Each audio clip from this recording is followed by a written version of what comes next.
The thing I keep coming back to is the phone log. Not the call itself. The log. Because I've told people since that my son called me at 11 at night from a checkpoint outside Warwick and told me the safe zone was a trap. And that's true. That happened. That's a real thing that a real person said to me. But when I go back and look at the log on that old phone, which I still have in a drawer with the charger wrapped around it, the call before his is from a woman named Denise Pruitt, asking whether her late husband's ashes were still in the columbarium wall, or whether we'd moved them when the county reassigned the plots. 8 minutes. That call. I stood in my kitchen and explained the columbarium indexing system to a 71-year-old woman who could not sleep, and I was patient about it, and I was good at it. And then I hung up and my son called and told me he'd walked into a place he couldn't walk back out of. That's the part that gets me, not the fear, the ordering. That I spent 8 minutes on ashes and then had 4 minutes on my son.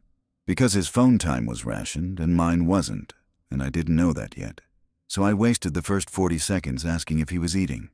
My name is Curtis Bramlage. I ran a funeral home in a county of about 19,000 people. And I want to be clear about what that means, because people hear funeral director and picture something more dignified than it is. It's a small business. I owned a building from 1954 with a bad roof, 2 hearses, one of which was a converted van with the trim painted to match, a prep room, a chapel that seated 81, and a records office with 40 years of paper in it. I had the county contract for indigent burials and for transport, which meant when somebody died with nobody to claim them, I was the one who came and got them, and I billed the county $412. And the county paid slow. I had keys to 3 cemeteries. I had a cargo van, a backhoe I leased seasonally, a walk-in cooler that could hold 6, and a generator that could run the cooler and the office lights and nothing else at the same time. That's the whole empire. A cooler, a backhoe, a stack of files, and a set of keys to gates most people never notice are locked. I'm telling you this at the front because everything that happened later ran through those things, not through courage, not through some plan. Through a cooler and a backhoe, and the fact that a funeral home is one of the few private businesses in a small county that the government has a standing paperwork relationship with. When things came apart, that relationship was the only leverage I had, and I spent it, and I want to be honest that I spent it on my own child and not on anybody else's. My son's name is Owen. He was 20 years old that fall. He'd finished a 1.5 years at the state school 2 hours south, and then stopped. Not dramatically, just stopped. The way a lot of them do, dropped to part-time, then dropped the part-time, and got a job at a distribution center outside Warwick loading trailers on second shift. He shared a place with 3 other guys above a tire shop. He was fine. He was doing better than I'd been at 20. He'd call on Sundays sometimes and not other Sundays, and my wife Renata kept better track of him than I did, which is normal and which I don't apologize for. And he was 20, not 17. 20, which means that when it all started, he was, in the eyes of every system that mattered, a whole separate person, a separate household, a separate line item. I want you to hold on to that because it's the entire spine of what happened. If he'd been 15, I'd have had rights. Bad rights, hard to exercise, but rights. At 20, he was a man who had made his own choice to go where he went, and no form in the world had a box on it for father. The first thing I noticed was not a scream or a siren or a body. It was that the hospital in Warwick stopped calling me for removals. Understand how that works? A person dies in a hospital. The family picks a funeral home. The hospital calls that home. And someone from the home comes with a cot and a van and does the paperwork and takes the body. If nobody picks and nobody claims, the hospital calls whoever's on the county rotation. And in 3 of the 4 weeks a month, that was me. It's steady. It's dull. It's a rhythm you stop hearing, like a refrigerator. And in the 2nd week of October, the refrigerator stopped. Not all at once. First, it was that the calls came later. A death at 8 in the morning, and I wouldn't hear until 4 in the afternoon. Then it was that the pathology department stopped answering the direct line, and I had to go through the main switchboard. Then it was a Tuesday and a Wednesday, and a Thursday with nothing at all. Which happens, that's not unusual in a county this size, except that the obituary submissions to the county paper hadn't slowed. There were names in the paper I hadn't touched and hadn't been asked about, and when I called two of the families to see if they'd gone with the outfit over in Petersburg, they both told me the same thing in slightly different words, which was that the hospital had told them arrangements would be handled centrally for now. Handled centrally. I want to say I understood right then. I didn't. I got annoyed.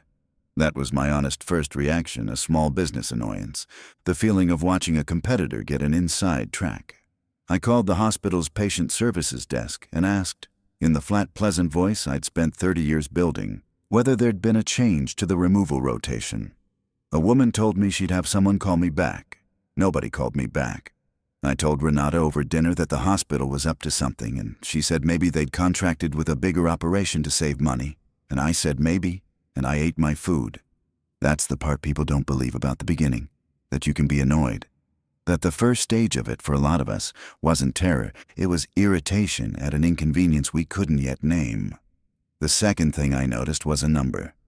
I keep a running log of the county indigent cases because the county pays quarterly and disputes everything, so I have to be able to prove what I did and when. In an average quarter, I do somewhere between 4 and 9. Some quarters 2. In the last 3 weeks of October, I got 7 requests, which is more than an average quarter, and every single one of them came through the county emergency management office instead of through the hospital or the coroner. That's wrong.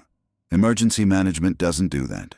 Emergency management does floods and the tornado siren test and the annual meeting where they hand out magnets. They don't call a funeral home about a decedent. There's no path in the paperwork for that. When I asked the woman at emergency management for the coroner's case number so I could bill it properly, she said she'd get it to me, and she never did. And I did the removals anyway, 7 of them, on a promise of a case number that never came. 7 people with no case numbers. Do you see? Not 7 bodies.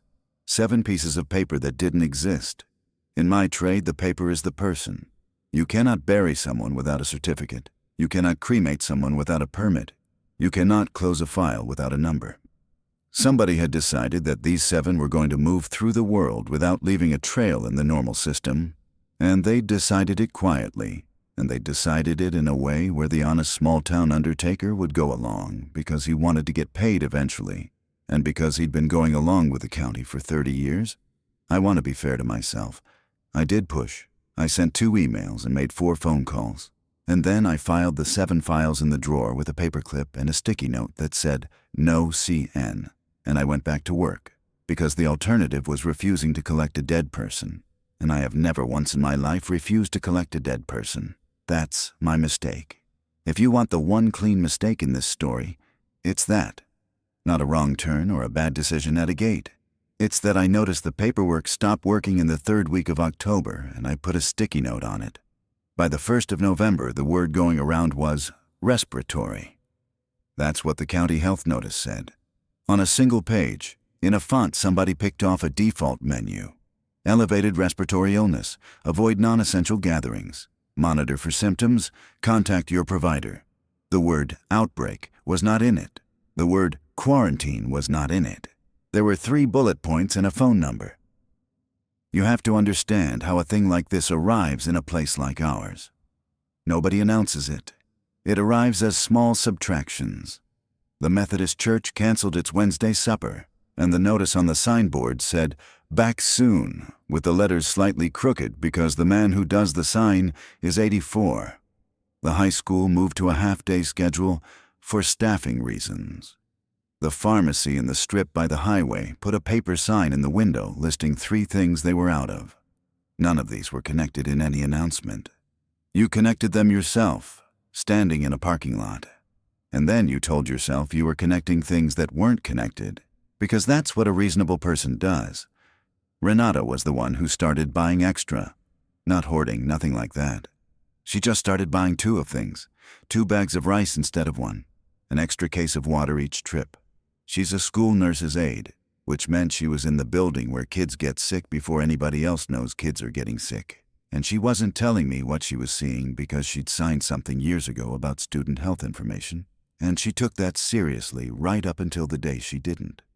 All she said that first week of November was, "I want you to make sure the generator's got fuel." I said the generator had fuel.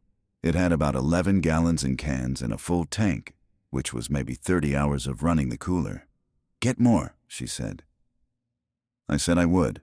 I got 6 more gallons the next day and told myself I'd get more the day after. And the day after that, the station on the highway had a hand-lettered sign that said cash only 10 gallons max and a line of 11 vehicles. And I sat in that line for 40 minutes for 10 gallons. And that was the first time I felt it in my chest instead of my head. Owen came home the weekend of November 8th. I've thought about that weekend more than any other 2 days of my life. He drove up Saturday morning in a Corolla with a bad wheel bearing and stayed until Sunday afternoon.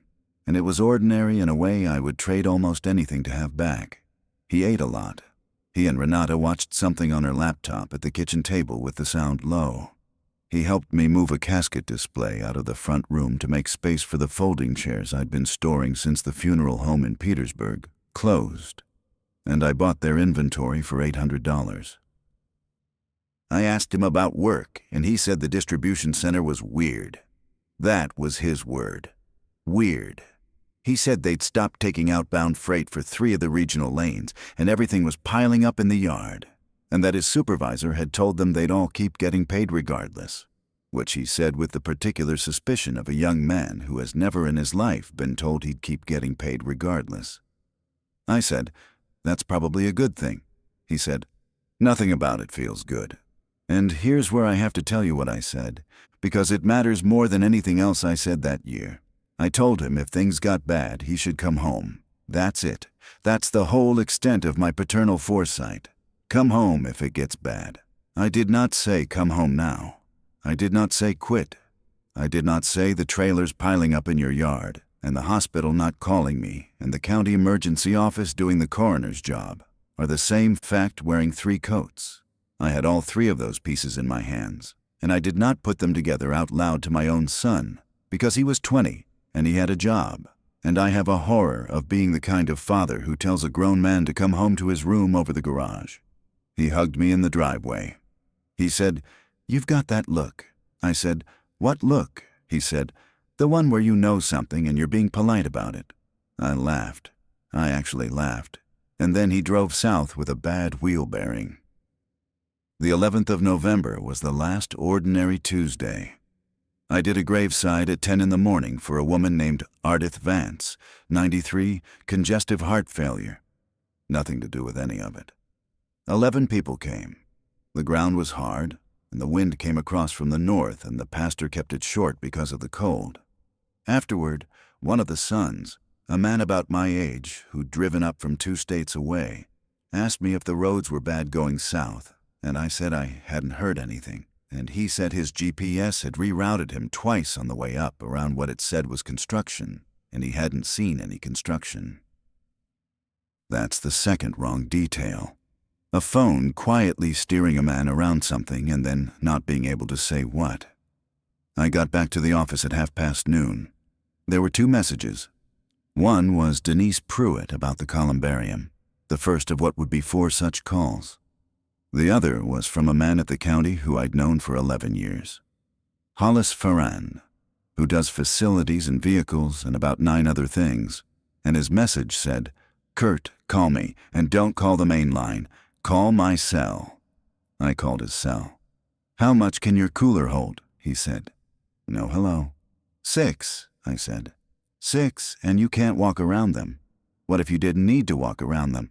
I stood there in my office with the phone against my ear, looking at a wall calendar from a casket supplier. "Hollis," I said, "what is this?" He said, "I'm asking every place in 3 counties. That's all I can tell you. I'm asking, and I'm writing down the answers, and somebody above me is adding them up." I said, "Adding them up for what?"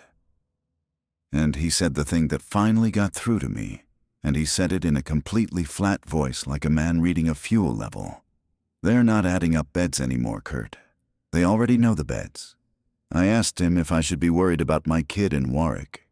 He was quiet for long enough that I heard a door close on his end. He said, If you were going to move anybody, I'd have done it last week. That was Tuesday afternoon. I want to walk through what I did with that information, because I've had a long time to be ashamed of it. I called Owen. It rang out. I texted him, "Call me when you're up." He worked second shift and slept mornings, and it was 1 in the afternoon, so he was probably asleep. Then I did 4 hours of work. I finished the Vance file. I called the vault company about a delivery. I ate a sandwich standing up. At 5, I called Owen again, and it rang out again. And at that point, a normal father starts driving, and I did not start driving because I had a removal scheduled for that evening at a care home out on Route 9, and I had told them I'd be there. I did the removal. A man named Elwood Pratt, 88. When I got to the care home, the front door was locked, and there was a sign taped inside the glass that said, "No visitors until further notice," and under it, in a different hand, "Deliveries call." The aide who let me in was wearing a mask, which was not standard at that place, and she did not walk with me down the hall the way they always do. She pointed. She said, "Room 14, honey. I'm sorry. I can't come down there." I said, "Is there something I should know?" She said, "You'd have to ask the administrator." I said, "Is the administrator here?" She said, "No." Mr. Pratt had been dead about 5 hours. The room next to his had the door closed and a chair pulled across it, which is not a thing anybody does in a care home. And I looked at that chair, and I did not ask about it. And I wheeled the cot back out past the aide, and she buzzed me through the door and locked it behind me before I was off the sidewalk. I got back to the funeral home at 7:40. I put Mr. Pratt in the cooler. There were now 2 in there and 4 spaces. I called Owen a 3rd time, and it rang out. At 8:15, the phone worked differently. That's the only way I can describe it. I called, and it didn't ring at all. It just gave me a tone I'd never heard. 3 descending notes, and then nothing. I tried Renata's phone from the office landline, and it went through fine. I tried Owen from the landline and got the 3 notes again. At 9, I looked up the news on the office computer and found a state-level advisory that had gone up at 6:40 that evening. It said that, beginning at 2200 hours, travel on 3 specific state routes and 1 interstate segment would be restricted to essential vehicles, and that residents of 4 named zip codes should shelter at their residence pending further guidance. Owen's zip code was the second one on the list. At 10:20, Renata came out to the office in her coat over her pajamas, which she does not do, and stood in the doorway and said, "Did you know they closed the school for 2 weeks and they told the staff at 4 o'clock and told us not to say anything until the robocall went out at 9? I said I didn't know that. She said, "There were 11 kids out of my building Monday with the same thing, and I'm not supposed to say that either." And we looked at each other across my office, the 2 of us in a room with a wall of paper about dead people, and neither of us said the word. Owen called at 11:04 p.m. on Wednesday the 12th. The 8 minutes before that were Denise Pruitt and the columbarium. I've told you that already. I want to tell you why I've held on to it so hard. It's because during those 8 minutes, I was the best version of the man I'd spent my life being. Calm, useful, unhurried, giving a frightened old woman more time than the situation strictly required. And that man was completely useless 4 minutes later. Every skill I had, patience, procedure, the ability to explain a system to someone in grief, every single one of them, was worth nothing at 11:04. What I needed at 11:04 was standing, and I didn't have any.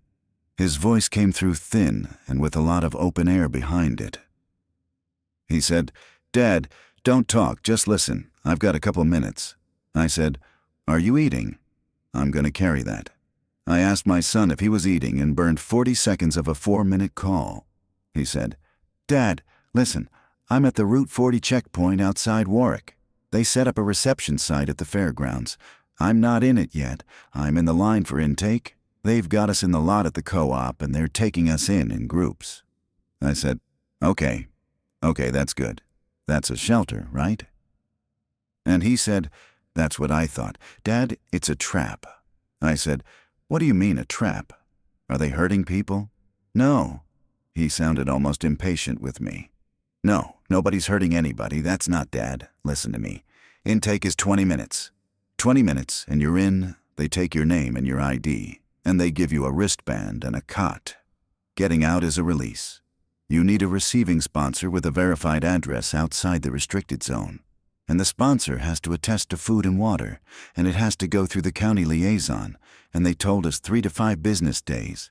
And Dad, there aren't any business days. I said, so don't go in. There was a pause on his end, and I heard somebody talking in the background, and he said, it's 31 degrees, and I've got a car with no gas, and they close the co-op building at 9. There's like 400 of us in this lot. I said, I'll come get you. He said, you can't. Route 40's controlled both directions, and 9 and 231 are closed at the county line, and they're not letting private vehicles in. Only in and no out or something. I don't even know. A guy tried at like 8, and they turned him around, and he was polite about it, and they were polite about it, and nothing happened. He just didn't get in. I said, then I'll come to the checkpoint and get you at the checkpoint. And he said, Dad, I'm on the wrong side of it. There's nothing behind me. Everything behind me is the restricted zone. That's the sentence. If I ever have to explain the whole thing in one line, that's it. There's nothing behind me. He wasn't locked in a building. There was no wall. He was standing in a parking lot in Indiana in the cold with a phone in his hand, completely free to walk in any direction he wanted, and every direction was worse. I asked him what he needed from me. He said, you've got to be the sponsor. That's the only way out. You've got to be a verified address, and you've got to attest. And they said it's a form, it's a hang-on. And he was away from the phone, and came back and said, it's a for something. County liaison has it. Dad, they said family sponsors get priority, but they need proof of relationship and the address verified by the receiving county, and I don't have any of my papers. Everything's at the apartment, and the apartment's inside. I said, I'll take care of it. He said, there's a thing, though. I said, what thing? And he said, and this is the piece of it I did not understand for another 9 days. He said, the guy at the table told a woman in front of me that once you're on the roll here, you're on the roll here. Like your ration card is this site. He said if she got released to a sponsor, she comes off the roll and she can't come back, and there's no transfer, and he was like really trying to make sure she understood that. He wasn't being a jerk about it. He said it 3 times. I said, Owen, I don't care about a roll. Come home. And he said, yeah, I know. He said it 3 times, Dad. Then he said his phone was at 9%, and there was one outlet in the co-op lot on the side of the building with about 40 people around it. And he'd call me at 11 the next night if he could. Same time, because that's when the line thinned out. And then, he was gone. I sat in my office. The cooler compressor kicked on the way it does, that low shudder through the floor. The thing you learn about a fairgrounds reception site, if you spend the next 2 weeks doing nothing but learning about one, is that it is not evil. It's the opposite. It's a genuinely decent thing built by tired people out of nothing in about 72 hours. There were cots, and there was hot food, and there was a nurse, and there was heat. Every single thing I ever learned about that place, including from people who came out of it, said the same thing. It was better inside than outside. Warmer, safer, fed. And it was a one-way valve, and it was one way on purpose, and nobody was hiding that. They told you at the table. They told you 3 times. Because think about it from their side. You are running a site with a capacity you've already exceeded.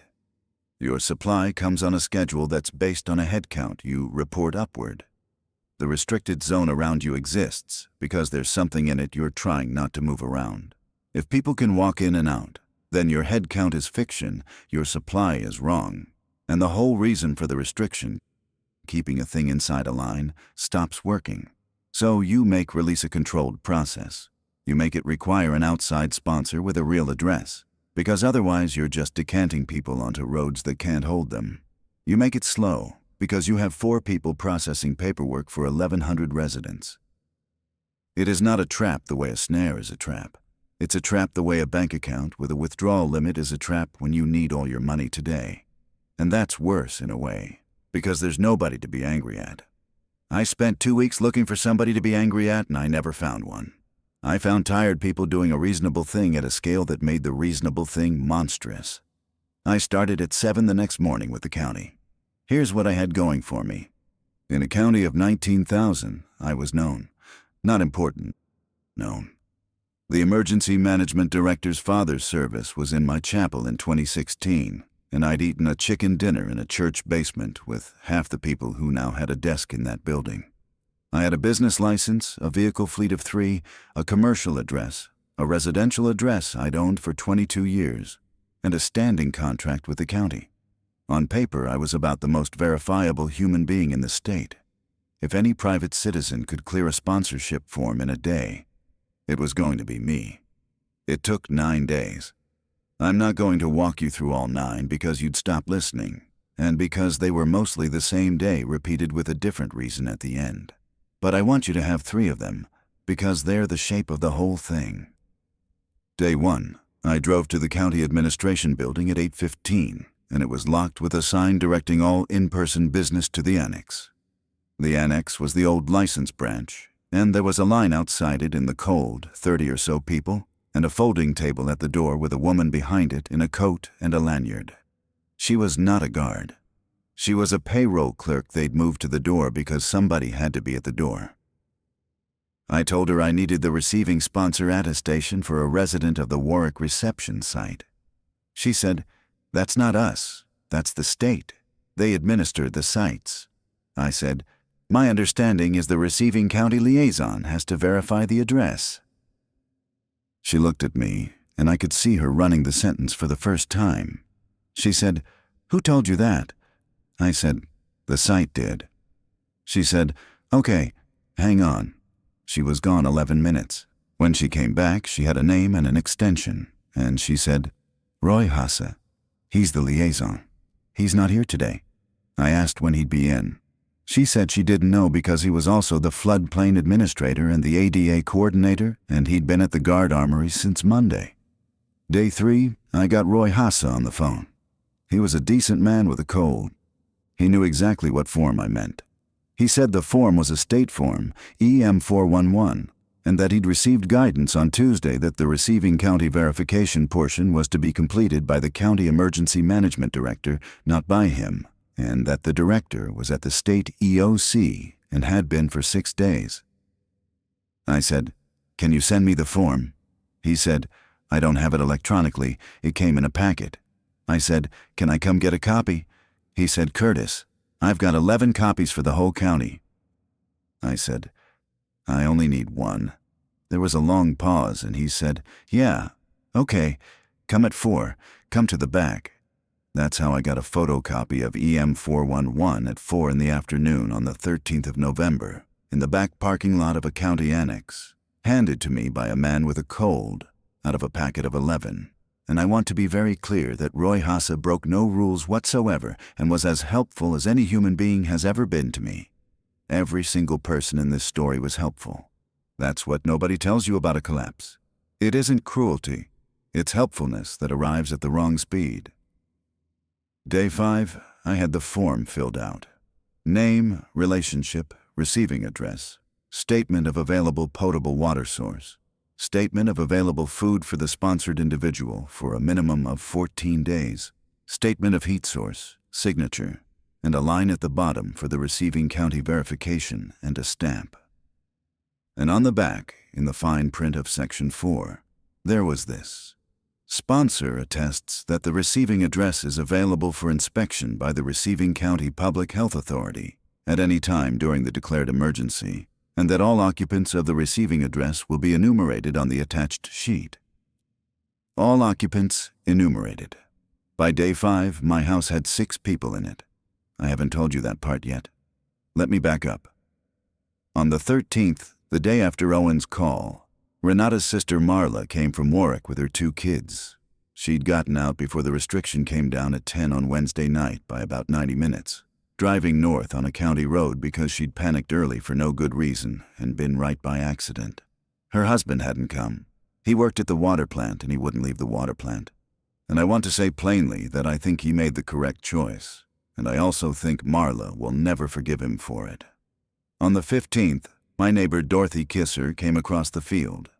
She's 79. She lives alone in the house her husband built, and she has an electric well pump and an electric furnace. And the power had been going out for 4 and 6 hours at a stretch since Friday. I have a generator and a wood stove. I told her she could stay in the back bedroom for a couple of nights, and she said, just till it settles, and we both knew nothing was going to settle. So, me, Renata, Marla, 2 kids aged 9 and 6, Dorothy, 6 people, one of whom is a child who is somebody else's child in a technical sense, and one of whom is an unrelated elderly woman who nobody knows is in my house. Now, put that against Section 4 of EM 411. Enumerate all occupants, available for inspection at any time. I sat at my kitchen table on the night of the 17th with that form and a pen, and I understood, finally and completely, what I was actually being asked to trade. Because here's the truth about what I had. I did not have a fortress. I had a house with a wood stove and a bad well and a funeral home with a generator and a cooler and 11 gallons of gas. And I had something more valuable than any of it, which was invisibility. Not the dramatic kind. The bureaucratic kind. Nobody in any system anywhere knew that 6 people were living at my address. Dorothy Kisser was, as far as the county was concerned, at her own house across the field. Marla and her kids were, as far as any system knew, residents of a restricted zip code in a county 40 miles south, which meant that if anyone with a clipboard learned they were at my table, the immediate question would not be, do you need help? It would be, when did they leave the restricted area, and by what route, and who else did they contact? And my food was not 14 days for one extra person. I could write that on a form, and it would even be true in a narrow sense. But it was 14 days for one extra person only if I didn't say that there were already 5, and that Dorothy took a pill in the morning that was going to run out in 3 weeks, and that I'd been running the funeral home generator to keep a cooler cold that had 4 people in it who nobody had come for. Sign the form. My son gets a chance at a release. Also, my address goes into a state system with a public health inspection clause attached, with a full occupant list, with an elderly woman who isn't supposed to be there and 2 children from inside the line. Don't sign it. My son stays on a roll at a fairgrounds in the cold, and my house stays a blank space on a map. I want to be honest about how long I sat there. It wasn't a moment of anguish. It was about 4 hours, and most of it was arithmetic. I wrote out on the back of a memorial folder how many pounds of rice, how many jars, how many gallons in the cistern, how many hours of generator at what load. I wrote out Dorothy's pill count. I wrote out what would happen if a public health inspector came and did his job well. Which is to say correctly, which is to say by moving the 2 children from a restricted zip code into a documented status. Renata came out at 2 in the morning and read over my shoulder for a while and then said, "You're doing math because you don't want to say the sentence." I said, "What sentence?" She said, "That you're going to sign it and everybody in this house is going to pay for it." And I said, "Yes." She said, "Then sign it." She didn't hesitate. Not for a second. And I want to record that because in the version of this story where I'm the hero, I agonized nobly, and my wife is the cautious one. And the truth is the opposite. She'd already done the math a day before me and had been waiting for me to catch up. I said, "It's not just us. It's Marla's kids." She said, "Marla's kids are in this house because we opened the door. Owen's in a parking lot because we didn't. Sign it." That was the 18th. Owen had called on the 12th, the 14th, and the 17th. Each call was shorter than the last, because they'd moved to a charging schedule, 30 minutes per person per day at a bank of outlets in the exhibition hall, and he was spending most of his charge listening for me and not talking. The 17th call was the one where his voice changed. He said the site was fine. He said it 3 times, in the same way he'd told me the man at the table had said it 3 times. And I understood by then that when Owen repeated something, it meant he was working on believing it. He said the food was okay, 2 meals and a sandwich, and there was a nurse, and they'd put up plastic sheeting to make sections in the exhibition hall, so it wasn't just one big room. He said his section was mostly guys from the distribution center and they played cards. Then he said, They did a count Sunday. I said, "What kind of count?" He said, "Everybody stand by your cot with your wristband. They walk the rows, they scan. It took like 2 hours." I said, "That's normal. That's just a head count." He said, "Yeah." And then, "They did it again Monday. And they added a column." I said, "What column?" He said, "I don't know. The guy had a tablet. He asked me if I'd worked at Landreth. That's the distribution center." And I said, "Yeah," and he tapped something. He asked the guy next to me his trade, and he said drywall, and he tapped something. I said, "They're inventorying skills." He said, "For what, though?" And there it was, the second half of the trap, the part I hadn't seen. Not that they wouldn't let him out, that they were beginning to have a use for him. I got the form to Roy Hassa on the 19th. He looked at it and his face did a thing. He said, "Curtis, this is the sponsor half. You've got that right. But the receiving verification's got to be signed by the director and the directors at the state EOC. I said, "Can he sign it there?" He said, "He can. Somebody's got to put it in front of him." I said, "Can you fax it?" He said, "The fax at the annex has been out since the 11th and nobody's coming to fix a fax." I said, "Can you scan it and email it?" He said, "It needs the raised seal." I looked at him and he looked at me, and we both stood in the cold at the back of a county building and understood each other completely, which is that a piece of paper needed to travel 91 miles to a man in a building and back. And the state highway between here and there was not carrying private vehicles, and there was no mail service into or out of 3 counties as of the 16th, and the entire release of my son from a fairgrounds now depended on physical transport of a document, which is a problem from 1890. And then Roy Hassa said the thing that saved us and cost us. He said, "You've still got the county transport contract, don't you?" I said, "Yes." He said, "Does it have an expiration?" I said, "It renews in June." He said, "So you're a contracted county vehicle?" I said, "For decedent transport." He said, "Right." And he looked at me for a second, and then he said, "The morgue at the regional in Loganville is over capacity. They've been asking about overflow since Friday. Nobody's answered them because nobody's got refrigerated capacity, and nobody's got a driver willing to do that lane." I said, "How many?" He said, "I don't know. More than 6. Now, I want to be careful how I tell this, because it is the hinge of everything, and it is also the part where I have to admit something about myself. What Roy Hassa was doing was not corruption. He wasn't trading me a favor. He was telling me a true fact about a real need, and letting me see that a contracted county decedent transport vehicle running a Loganville lane was a vehicle that could lawfully move on a restricted route, and that would have a legitimate reason to stop at the state EOC in the same town. And I heard it, and my first feeling was not horror at what I'd be doing. My first feeling was relief. I drove the Loganville lane 11 times over the next 3 weeks. The first run was the 20th of November. I'm not going to describe what I saw at the regional hospital. Not because I'm protecting anybody's sensibilities, but because it was mostly logistics, and the logistics are the part that still keeps me up. A loading dock. A refrigerated trailer that had been brought in and parked and was full. A man from facilities with a clipboard and a list who apologized to me 4 separate times for things that were not his fault. Numbers on tape on the sides of bags. I did the work. I did it correctly. I have done this work for 30 years, and I did it correctly that day and every day after. And that is the one thing in this entire account I will not apologize for. What I want to tell you about instead is the checkpoint.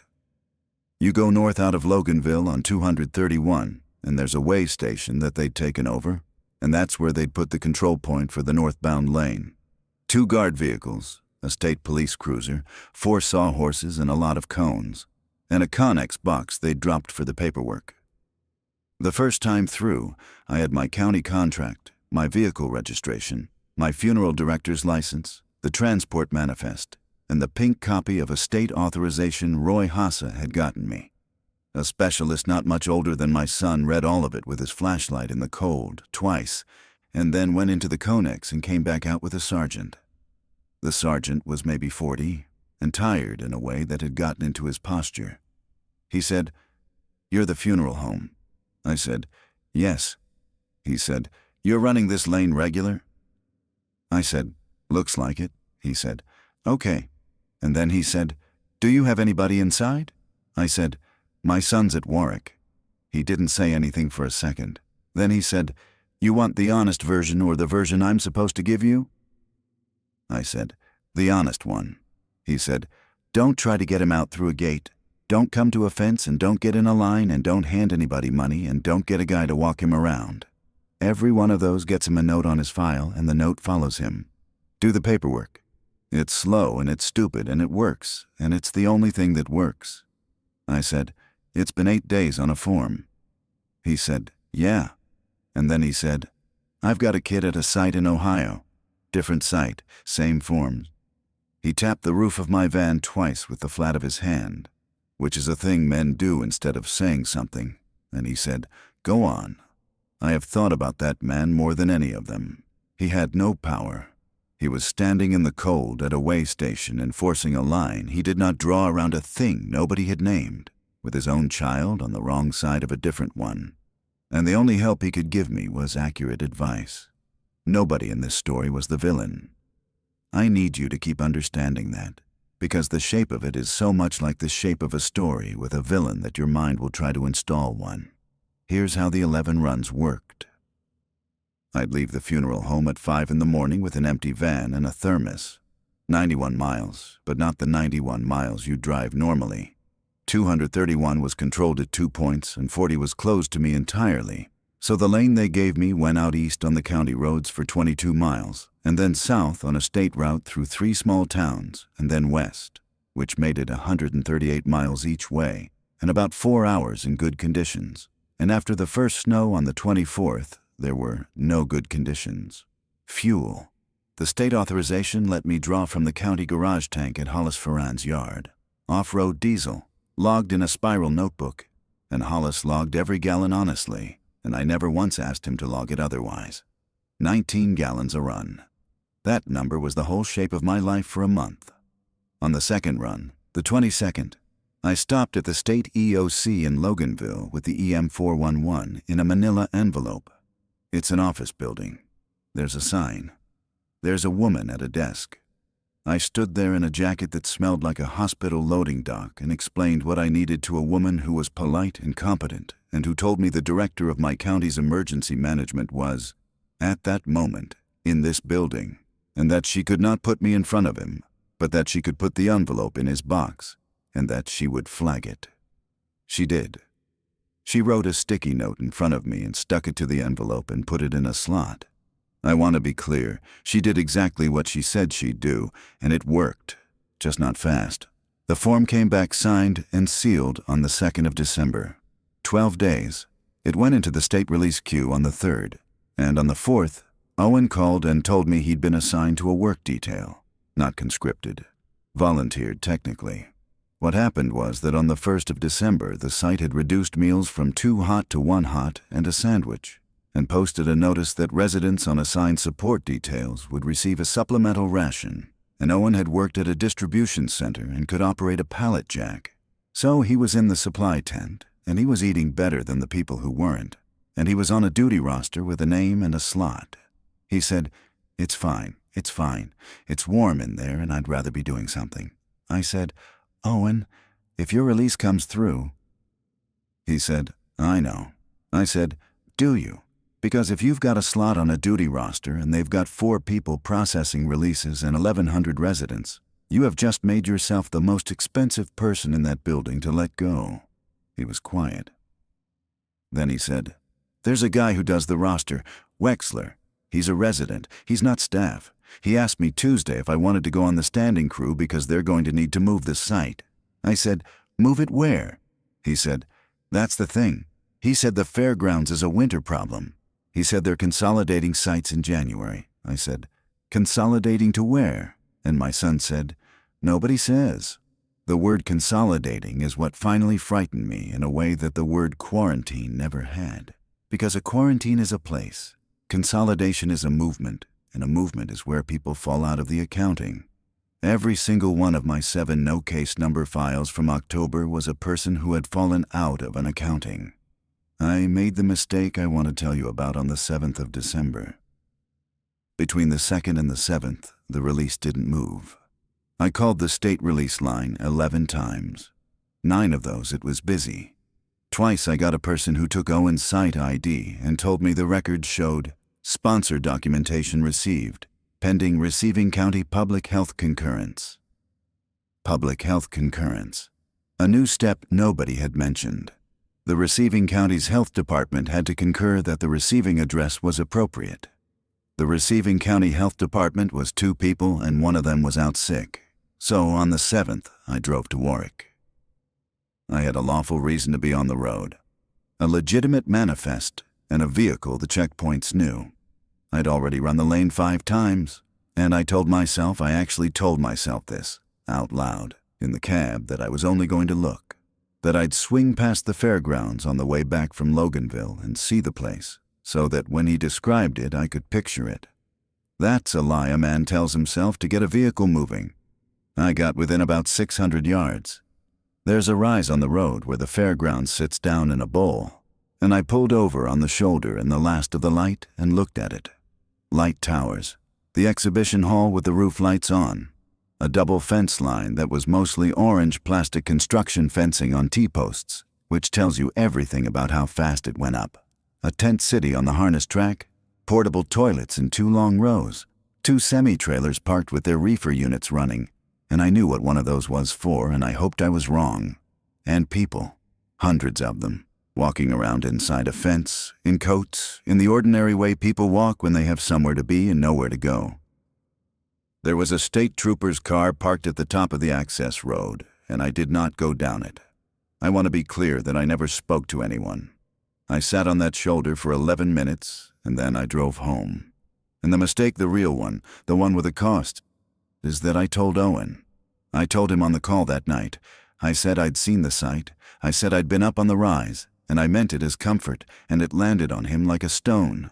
He was quiet, and then he said, in a voice I had not heard from him since he was about 11, "You were right there." I said, "Owen." He said, "You were right there and you left." I said, "There's nothing I could have." And he said, I know, that's not..." And he stopped, and he breathed, and he said, "Don't do that again, okay? Just don't come look at me." I said, "Okay. I have apologized to my son for a lot of things in his life. Missing things, being short with him. A period around his 16th year I'd like to have back. That's the only one he's never let me finish apologizing for. He just says, 'I know why you did it,' which is not the same as anything. The house through December. I don't want to skip this because if I only tell you about the road and the form, then I'm telling you a story about one man's quest, and it wasn't that. There were 6 people in my house, and they were living a completely different December than I was. The power went out for good on the 9th. Not a flicker, not a rolling thing. Out. The substation on the west side had been running on a crew of 2, and one of them stopped coming in. And after the 9th, the whole west half of the county was dark, except for people with generators. Renata moved everybody into the front 2 rooms, and we ran the wood stove and put blankets over the 2 doorways. The well pump was electric. That was the real problem. Not heat we could do. Water we could not do, because 240 feet down there's water and no way to get it without a pump. So the water came from 3 places. What we'd stored, which was about 60 gallons in food-grade drums Renata had bought in November when I was being annoyed about the hospital rotation. Snowmelt on the stove, which is slow and yields less than you'd think. And the funeral home. The funeral home had a separate service and a generator, and when the generator was running, the pump ran. So 4 days a week, I ran the generator 2 hours in the evening to keep the cooler at temperature, and during those 2 hours, we filled everything we owned, and I hauled it home in the van in 5-gallon buckets with lids. That's what my life was. Not heroism. Water in buckets, 4 miles, 4 days a week. Out of a building where I was also keeping 4 dead people cold because their families were on the other side of a line. 19 gallons of diesel per Loganville run, and about 1.5 gallons of gasoline per generator night. Those 2 numbers ran in my head constantly, like a song stuck there. Dorothy Kisser turned out to be the most useful person in the house. She was 79, and she'd been raised in a house without indoor plumbing, and she knew things none of the rest of us knew. She knew how to bank a stove so it held overnight. She knew what to do with the ash. She knew that you keep a pot of water on top of the stove at all times, not for drinking, but because dry heat cracks people's noses and lips and then they get sick. She organized the children. She had a system for the buckets, marked with tape. Drinking, washing, flushing. She was quietly the reason nobody in that house got sick that month. She was also the reason I couldn't put the truth on a form. She had no business being at my address, and if anyone official had learned it, the kindest possible outcome was that she'd be assisted somewhere. Marla was the hard one. Her husband was at the water plant inside the line, and she had no way to reach him after the phones went sideways, and she'd wake up angry and go to bed angry, and around the 12th, she started saying the thing out loud that she'd clearly been thinking for weeks, which was, "You've got a vehicle that can go in. You go in every week, and you won't go get him." I said, "I can't go get anybody. The van is authorized for a manifest." She said, "Then put him on the manifest." And I looked at my wife's sister across the kitchen table with a candle on it, and I said, "Marla, listen to what you're asking me." She said, "I know what I'm asking you."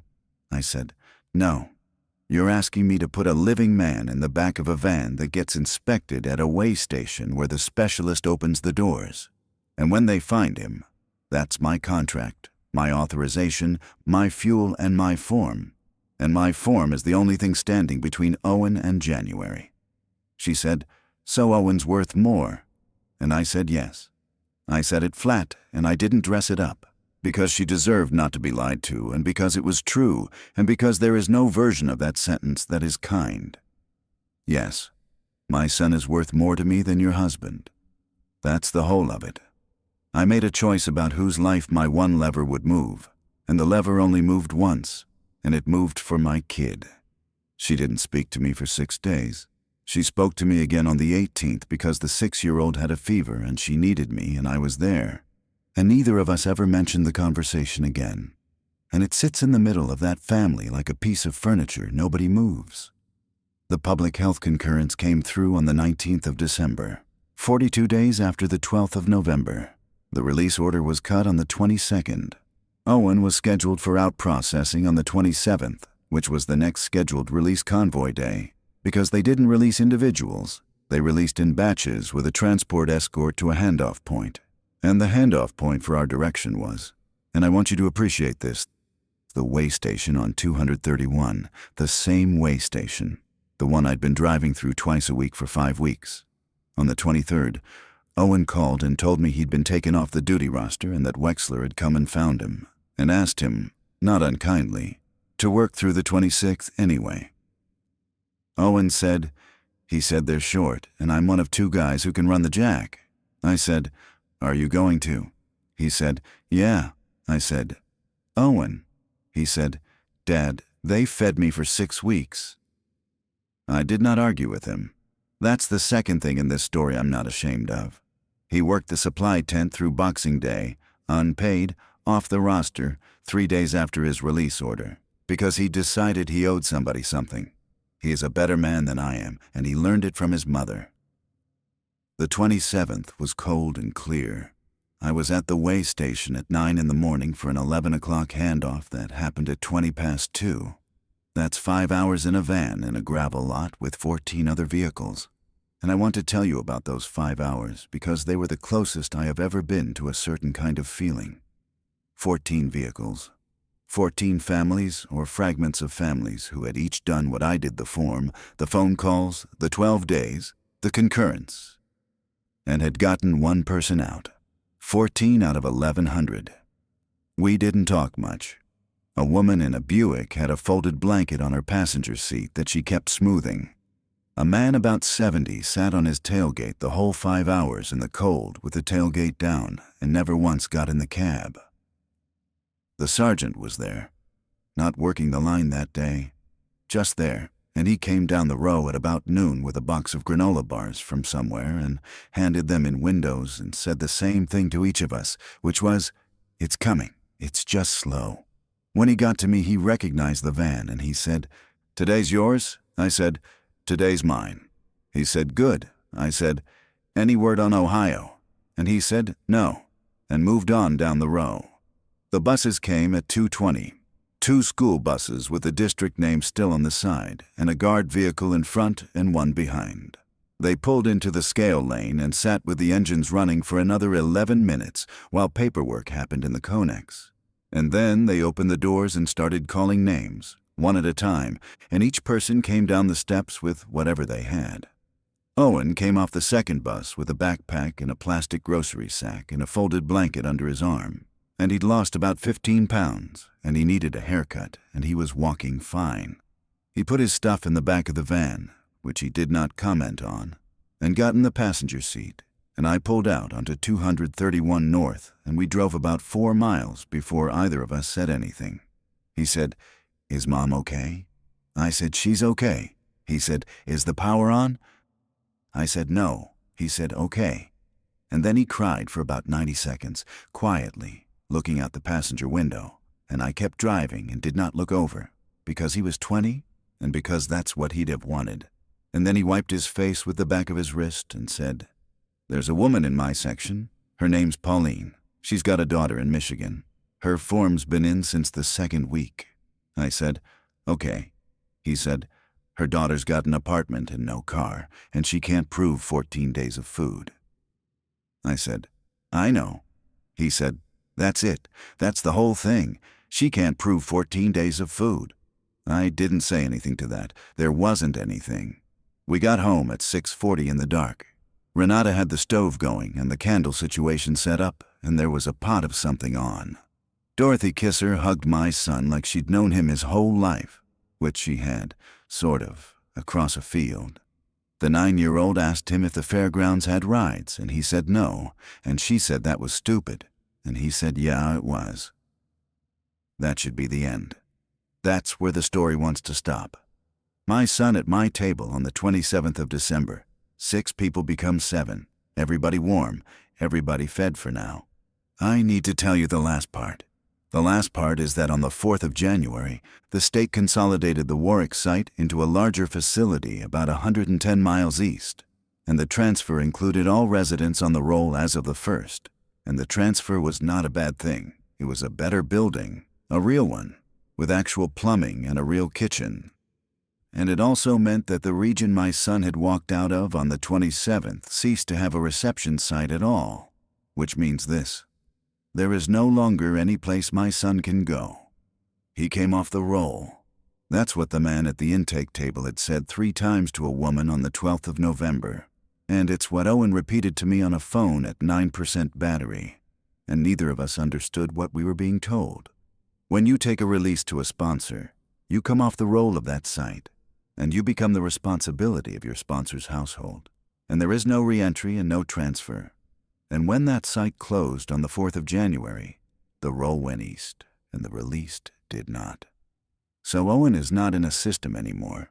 He has no ration card. When the county distribution started in February at the fire station on the 2nd and 4th Wednesdays, it ran off site rolls and household enumerations, and my household is enumerated at 3. Me, Renata, and 1 sponsored individual, which is him, and that's exactly the number I put on the form. And it is exactly the number that gets us 3 allotments, and there are 7 people in my house. Dorothy is not on it. Marla is not on it. The children are not on it. I could not put them on it because putting Marla and her kids on a form in December would have raised the question of when and how they left a restricted zip code. And putting Dorothy on it would have made her a documented person living outside her own registered address during a declared emergency. And I did not know, and still do not know, what either of those things would have caused. Probably nothing. Probably a tired person with a clipboard would have shrugged. That's what I tell myself. But I made the call, and the call is made. And the arithmetic in my kitchen every week is 3 allotments for 7 people, plus whatever the well gives when the generator runs, plus whatever we growed this spring if the spring is normal. And it will not be normal. Here's the thing I actually can't get past. Owen was right. It was a trap. He looked at that place through a chain link and orange plastic fence at 11 o'clock at night on the 12th of November, and he understood in about 4 hours. Something it took me 9 weeks and 11 trips to Loganville to understand. That the safe zone was a valve, and that once you were in the accounting, you were in it. And he was also wrong about which side of the trap was worse. Because the people who stayed on that roll went east in January to a heated building with a kitchen and a clinic and a laundry. And my son is in a farmhouse in a county with no power, eating out of 3 allotments split 7 ways, with a father who spent every ounce of standing he ever had to get him here. I don't say that to Renata and I don't say it to him, but I have run the numbers, and there is a version of the last 6 months where I never signed anything, where Owen stayed on the roll, and where he's warmer and better fed today than he is at my table. I got him out. I don't know that I got him to somewhere better. I know I got him to me. And the thing that's ended, that isn't coming back, is that I used to be able to fix things. Not big things, but if you were in this county and something went wrong with the county, a permit, a plot, a certificate, a body in the wrong place, you called Curtis Bramlage, and I made 3 phone calls and it got handled. That was my whole standing in the world. I spent it, all of it, in one purchase, on one form, for one person. Roy Hassa retired in February. Hollis Ferran's fuel log went to the state in the audit, and my 19 gallons a run are all in it, correct and honest, and now somebody else's business. The county transport contract expired in June, and they did not renew it, and nobody told me why, and I did not ask, because I already know that when there's less of everything, the first thing they stop paying for is dignity for people who can't complain. I am a man in a county with a building I can't heat and a cooler I can't run, and 4 files in a drawer marked No CN, and I have no idea what I would do now if one of the 7 people in my house needed something from anybody. Owen and I still don't talk about the 11th of November, when I could have said come home now and said if it gets bad instead. He doesn't blame me for it. He's never once brought it up. Renata brought it up exactly 1 time in March, and what she said was, "You'd have had to have been a different man on the 10th of November for that to go different, and I didn't marry a different man." I take that as generously as I can. The one thing I do that nobody knows about is that every couple of weeks I get out the phone with the charger wrapped around it and I charge it off the truck and I look at the call log. Denise Pruitt, 8 minutes, 10:56 p.m. Owen, 4 minutes, 11:04 p.m. Both still there. Both the same size on the screen. I don't listen to anything. There's nothing recorded. I just look at the 2 of them sitting next to each other, and I think about the man I was during the first one, who was so good at his job, and the man I became 8 minutes later, who wasn't good at anything that mattered, and then I turn it off to save the charge. Pauline's daughter never proved 14 days of food. Owen asked me in April if I thought there was anything we could do, and I said I'd look into it, and I have not looked into it, and he hasn't asked again. We're going into another winter with the same stove and a well we can't run and 3 allotments. The county says the grid work on the west side is scheduled. They've said that since March. Nobody's angry about it anymore, which I think is the actual measure of how far along we are in. Not the fences, not the sites, not the trailers with their reefer units running. It's that nobody's angry. I'd take the deal again. I want that on the record. 9 weeks, 11 runs, my standing, my contract, and the arithmetic in my kitchen for the rest of my life. I'd pay it again for the 20 minutes on the 27th of December when he came down the steps of that bus with a blanket under his arm. I just wish somebody had told me, at the front, that what I was buying wasn't safety. It was custody. I bought the right to have my son be my problem instead of theirs. And there are 4 more months of cold coming, and I'm the one holding him.